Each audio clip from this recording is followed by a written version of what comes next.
You know how there are games, and then there are legendary nights? Well, Kobe Bryant's 81-point explosion on January 22, 2006 wasn't just a game, it was an event, a spectacle, a straight-up supernova.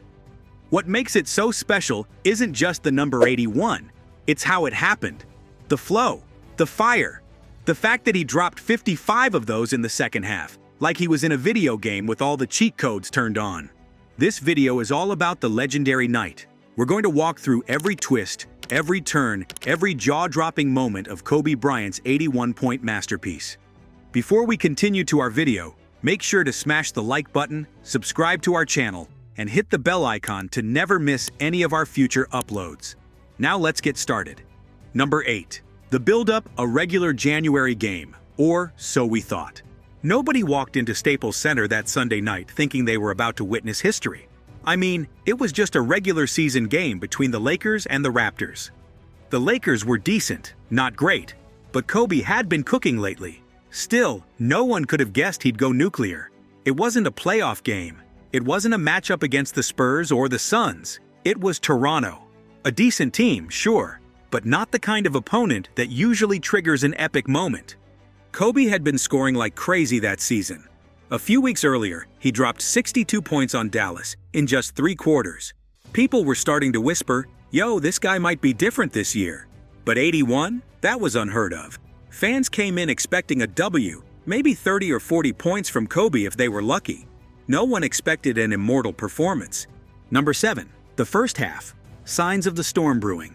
All right, let's get into it. The first half was, let's call it a warm-up. Kobe had 26 by halftime, which for any player is fantastic. For Kobe, just another day.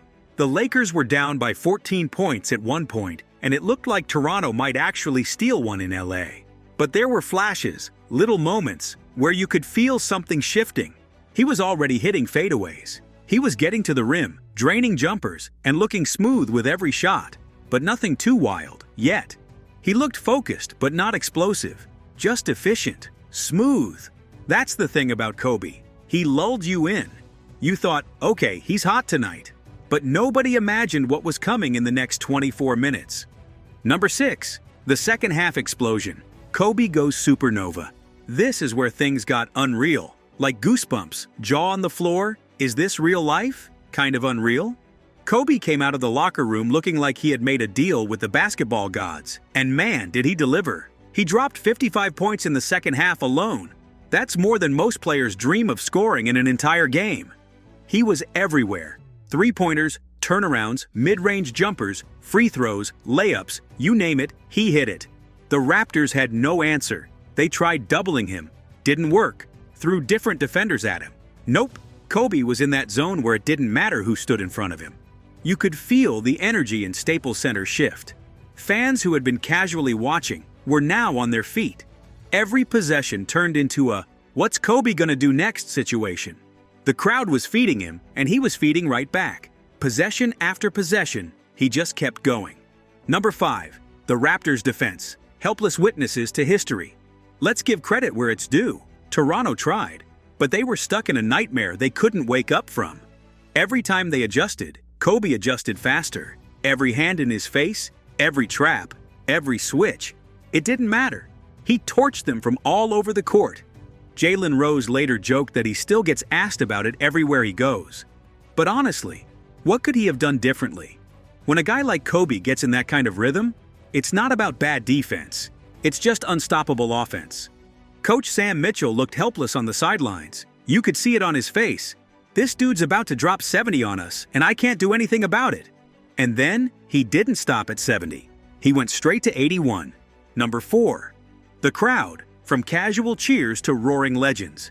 If you were in that building that night, you knew you were witnessing something that might never happen again. At first, people were clapping and cheering like it was a typical Kobe show. But then, as the numbers climbed, 50, 60, 70, the energy changed. The Staples Center erupted. Fans were on their feet after every basket, screaming, chanting, waving towels. You could feel the electricity in the air. People started pulling out their flip phones. Yep, 2006 vibes. And recording clips. They knew this wasn't just a hot night. This was a moment they'd tell their kids about. And when Kobe hit that final free throw to reach 81, the place exploded. It wasn't just about Kobe, it was about being there, being part of something immortal. The arena turned into a concert. Fans weren't just watching history, they were living it. Number 3. The Lakers bench. Shock, awe, and standing ovations. Imagine being Kobe's teammate that night. You're sitting on the bench, and every time you glance at the scoreboard, the number next to his name keeps climbing. Smush Parker, Lamar Odom, even Coach Phil Jackson. Nobody could believe what they were witnessing. You could see it in their eyes, in their body language. Every time Kobe hit another bucket, jaws dropped, heads shook, and the bench just stood up in disbelief. At one point, the whole team stopped calling plays. Why would they? Just give the ball to Kobe and get out of the way. That's exactly what they did. They knew they were watching something way bigger than a regular season win. This wasn't just a hot night, it was a legacy being written in real time. Number 2. The stats, a masterclass in efficiency. Now let's geek out on the numbers for a second, because they're just insane. Kobe dropped 81 points while shooting 28 for 46 from the field. That's about 61% shooting. He also knocked down 7 threes and went 18 for 20 from the free throw line.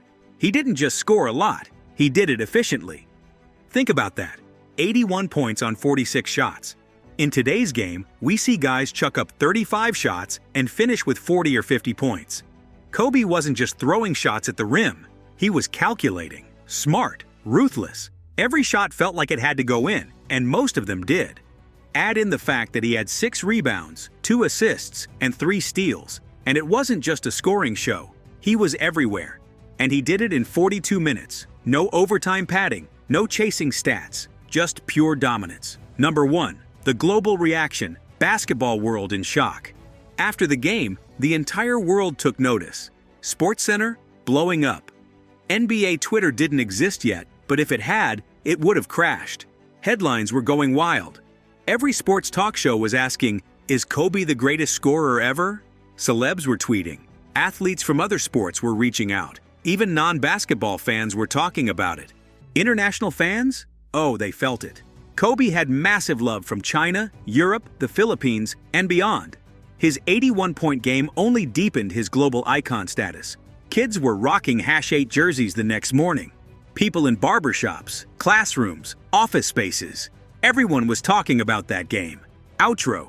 When we talk about the greatest performances in NBA history, Kobe's 81-point masterpiece is always at the top of the list.